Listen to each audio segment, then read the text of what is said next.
Le programme que vous allez voir comprend des cascades réalisées par des riders confirmés. N'essayez en aucun cas de les reproduire sans l'entraînement adéquat. Durant toute l'émission, vous pouvez vous abonner en cliquant sur le logo en bas à droite de votre écran. N'hésitez pas à dire ce que vous pensez de ce programme en commentaire. Merci. Bon visionnage. Salut à tous, vraiment ravi de vous retrouver pour un nouveau numéro. Aujourd'hui nous sommes dans le sud de la France, à Sérignan. C'est ici que depuis 2 ans est organisé le BMX Occitanie Show. Les meilleurs riders de BMX se sont donné rendez-vous ici pour passer 2 jours de folie. J'ai vraiment hâte de vous faire découvrir ça. Mais avant, je vous souhaite à tous la bienvenue dans l'immersion freestyle.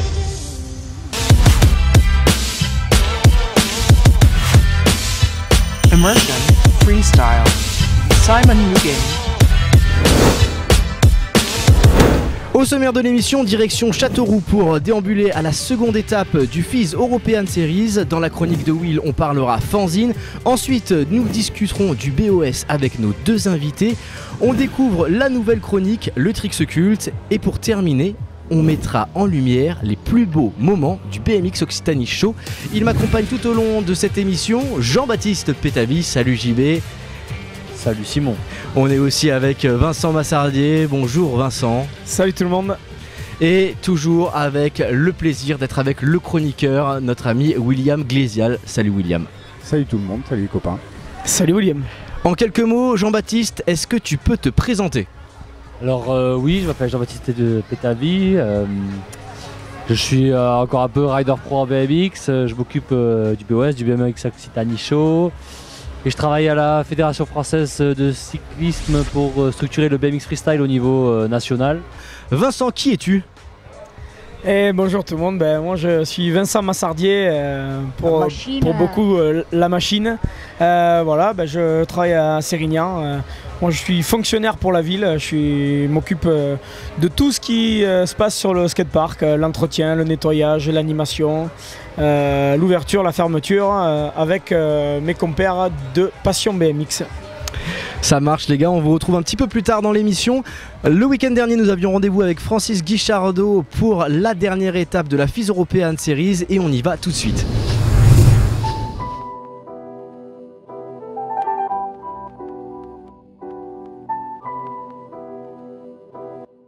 Avant de retrouver Francis, on va juste aller faire un petit tour du côté des infrastructures sportives.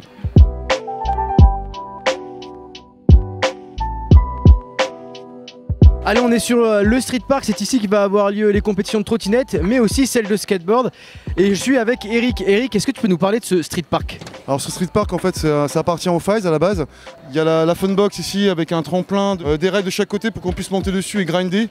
On a un Eurogap en face avec une demi-pyramide en haut. Encore une autre pyramide en face avec un tremplin juste au milieu pour pouvoir attaquer le rail central qui est à plat et après dans la descente. On a une sortie jump avec la bande d'incendie. On prendra un peu d'élan sur les courbes, une petite palette à wheeling, des petits plans inclinés avec des courbes en fait ici sur le côté. Donc c'est vraiment complet pour ce qui est de la pratique en fait. Donc pour moi ça me va très bien, il faut que ça continue comme ça. J'espère qu'on aura ça l'année prochaine aussi encore. Là on est sur le Freestyle Park, c'est là qu'il va y avoir des compétitions de BMX, une compétition assez importante puisqu'elle sera C1. Mais il y a aussi le roller et justement pour nous parler de ce skatepark en roller, on est avec Diaco qui est un des meilleurs riders en roller en France. Diaco, est-ce que tu peux justement nous dire l'atout de ce skatepark ? Il y a beaucoup de vitesse, c'est ça que je voulais dire surtout. Des transferts, des modules, quand tu te lances c'est super cool. C'est important d'avoir une grande table, donc c'est le module qui se trouve au milieu du skatepark. Ça c'est la table qui te permet d'envoyer vraiment des grosses figures. Ensuite on a besoin aussi de gros quarters, de wall, et c'est ce qu'il y a ici. Bien fait, bien dessiné, rien à dire.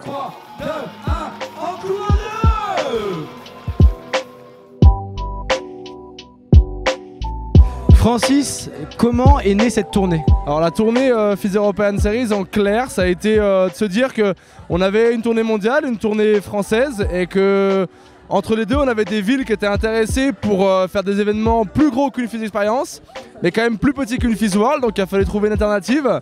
Il y avait aussi concrètement une volonté de développer les événements européens, de pouvoir aller dans les villes européennes Et donc de ce constat-là, on s'est dit on va lancer une tournée. Donc on a commencé à démarcher des villes et il est sorti que cette année 2 villes étaient candidates et 2 villes se sont positionnées pour être du coup sur la tournée européenne, Madrid et Châteauroux. Cette étape elle est un petit peu spéciale en fait, c'est-à-dire que déjà de base c'est pas la ville de Châteauroux qui nous a contactés, c'est un groupe qui est chinois qui s'appelle BCL qui a découvert le FIS à Chengdu et derrière ils nous ont contactés en se disant ben voilà, on a vu ce que vous faisiez en Chine, on aimerait avoir pareil chez nous.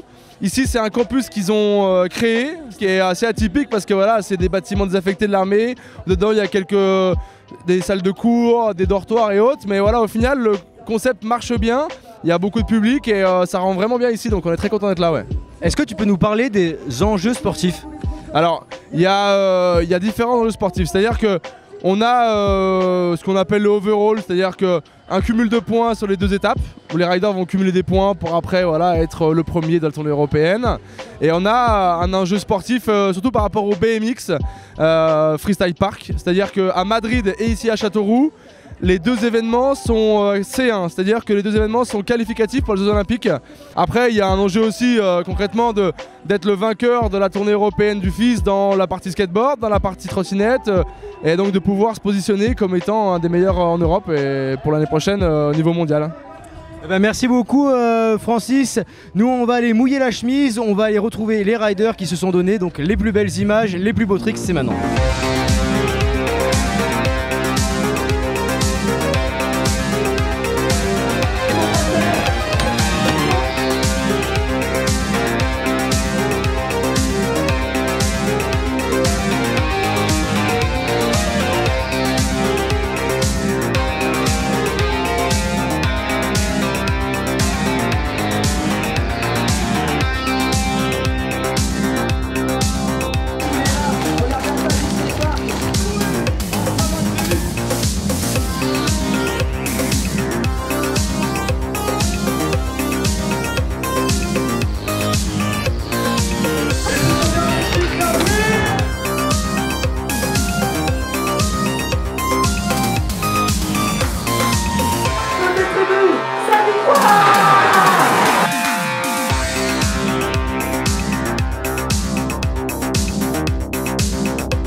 De retour au BOS à Sérignan. William, tu nous parles de quoi aujourd'hui? Eh ben aujourd'hui, je voulais vous présenter un fanzine. Et ouais, mon Simon, un fanzine papier, le DGNRT Bicycle. Alors pourquoi ce fanzine? Bah déjà pour la présentation. Regarde, couverture en carton, de très jolies photos. Et en fait ça me fait penser tu vois, au fanzine que tu récupères sur les concerts de punk metal à l'époque, tu vois, à la sortie de concert. Donc coup de cœur déjà sur la présentation de ce magazine.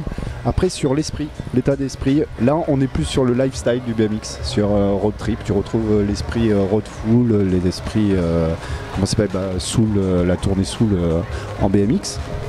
Et puis après j'ai un autre coup de cœur par rapport à ce petit fanzine, c'est le casting. Alors pour te citer les personnes présentes, on va retrouver Manu Sens, Daniel Mini, Simon Cassol, Benjia, Alex Valentino, Nico Badet. Et on va retrouver notre invité Nicolas Cambon qui nous parlera mieux de son petit projet. C'est un petit fanzine, hein. Il n'y a plus de support papier, il n'y a plus de médias papier. Internet c'est super, mais nous on aime bien le papier du coup et dire ce qu'on a envie sur un objet qu'on peut garder, classer, mettre dans la bibliothèque. Voilà le but. Donc sur le premier numéro 1, on est parti en tournée en Aveyron, pas loin, un week-end en Aveyron avec des copains. Tous les riders qu'il y a là, ils étaient tous fans de Manu Sens. Manu Sens, c'est un vieux photographe qui a tourné dans le monde entier pour à l'époque McNeil, Flybike, pour toutes les marques. Dans les années 90, les années 2000, c'était la référence de la photo dans le BMX mondial. Et c'est un bon pote qui habite dans les Cévennes, dans une yourte, un bon hippie. Voilà. Et du coup, le truc c'était de rappeler Manu. Manu, c'était un peu l'élément moteur de ce week-end. Du coup, je rappelais Manu et lui, il me dit « Ouais, Nico, tu sais, mais j'ai plus d'appareil, j'ai que des argentiques. » Ok, très bien.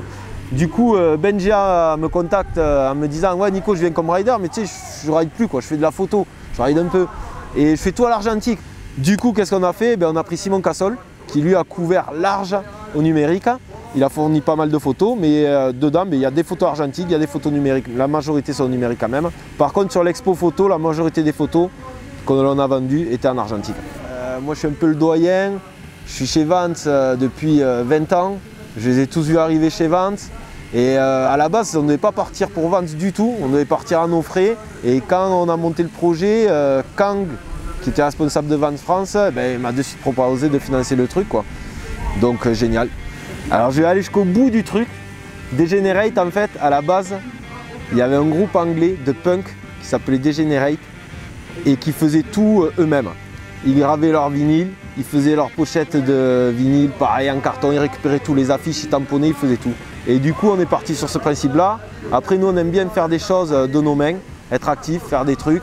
Et puis au final, ils sortent un bel objet, voilà. Et chaque objet est unique parce qu'il n'y a aucun tampon pareil, il n'y a rien de pareil, quoi. Voilà, un délire. Et au moment de faire les couvertures, il faisait que pleuvoir pendant 2 mois. Donc pour récupérer du carton à la décharge, à la poubelle sous la pluie, c'est pas simple sous la pluie. Du coup, j'ai trouvé un container. Il y a une société qui avait un container où il stockait le carton et ça a été ma source pour aller chercher les couvertures. Voilà une des anecdotes. Là, on en a fait 400. C'est moi qui ai agrafé, c'est moi qui ai tamponné, c'est moi qui ai tapé le carton. Et je vous dis que 400, c'est le max. On ne va pas en faire plus de 400. Degenerate Bicycle, Instagram, vous demandez un fanzine, vous envoyez, je vous donnerai une adresse, une enveloppe timbrée, on vous renvoie un fanzine, c'est gratuit. Bon ben voilà la petite présentation du fanzine réalisée par Nicolas Cambon et on a eu le plaisir de voir son fiston rouler en amateur ici au BOS.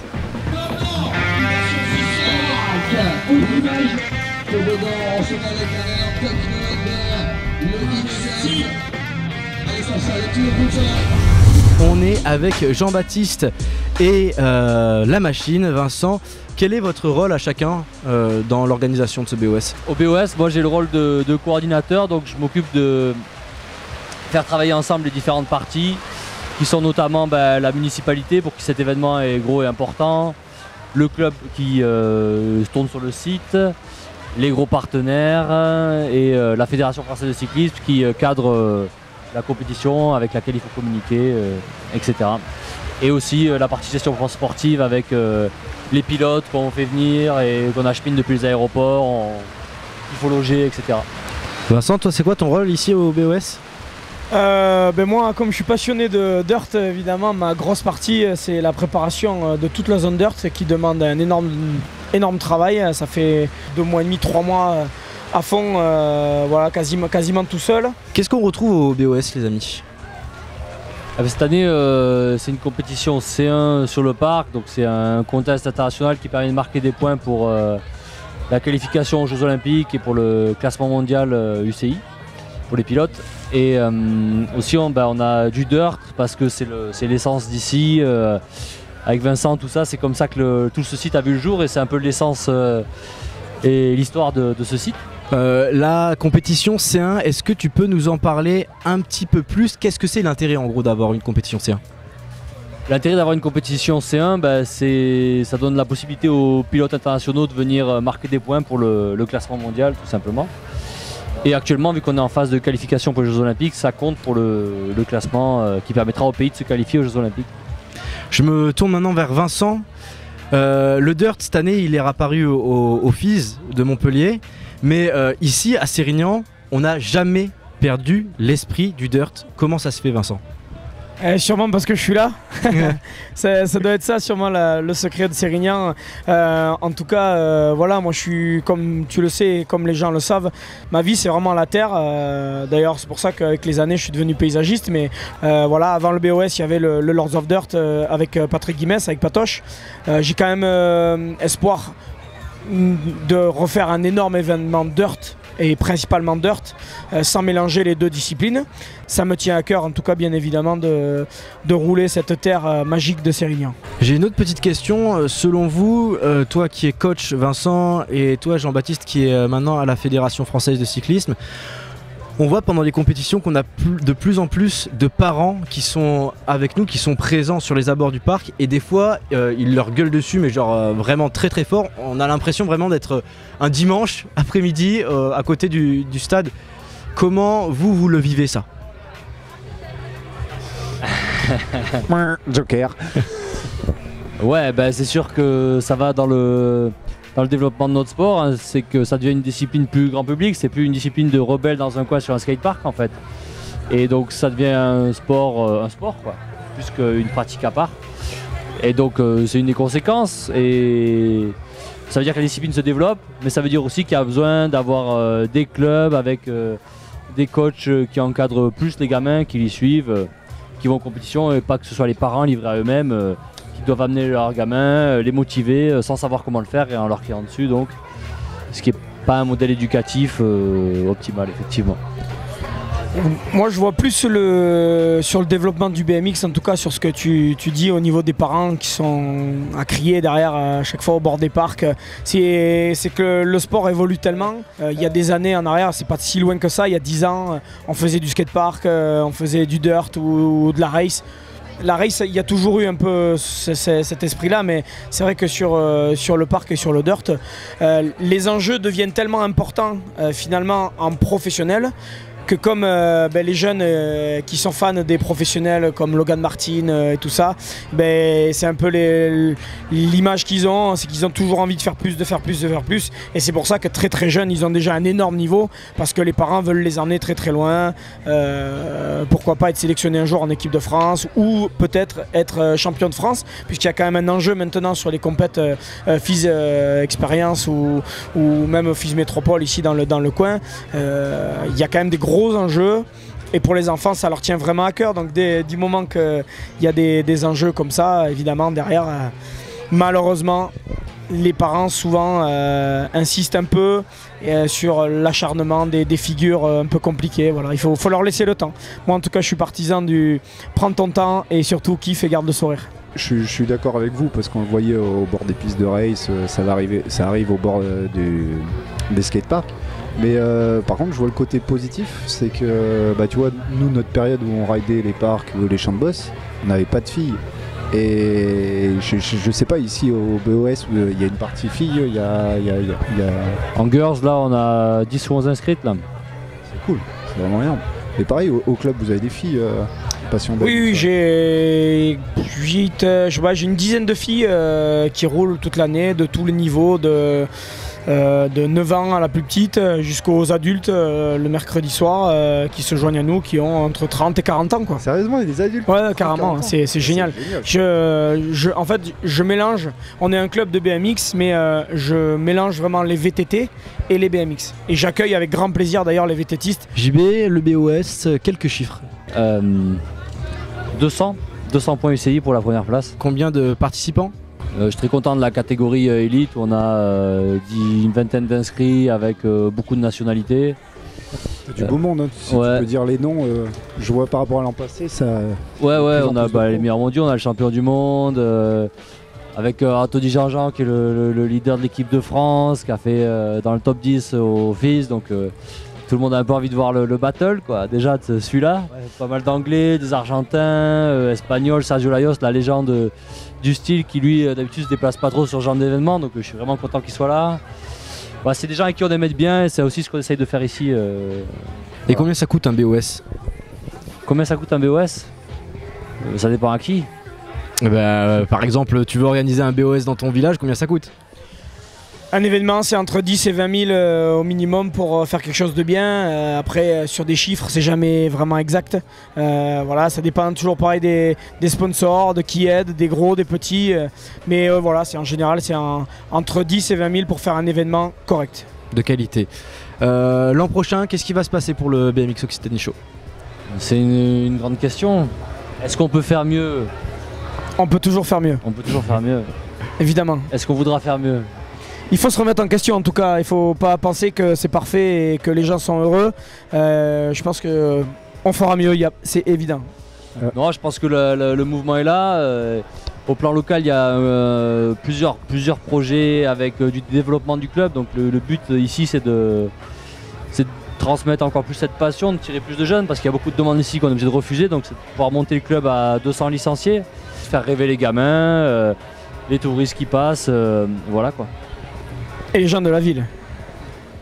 Merci beaucoup les garçons. Nous on repart du côté de Châteauroux pour la nouvelle chronique Intrix Culte.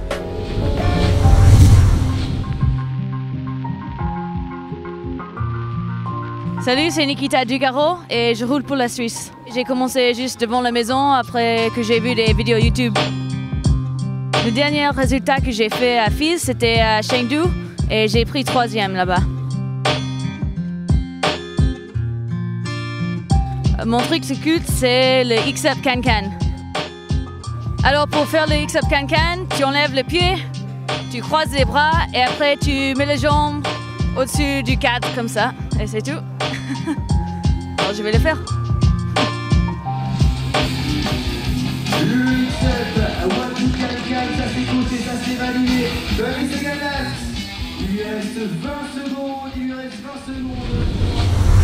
De retour dans le sud de la France, au BOS, et on va vivre maintenant les plus belles images de cet événement.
Immersion Freestyle, c'est terminé pour aujourd'hui. J'espère que vous avez passé un bon moment en notre compagnie. On remercie chaleureusement toutes les personnes qui nous ont accueillis et qui ont fait vivre cet épisode.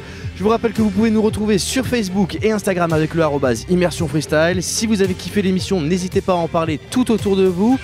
On se dit à très vite, à la prochaine. Et n'oubliez pas, si vous allez rider, sortez casqué. Salut tout le monde. Ciao, ciao.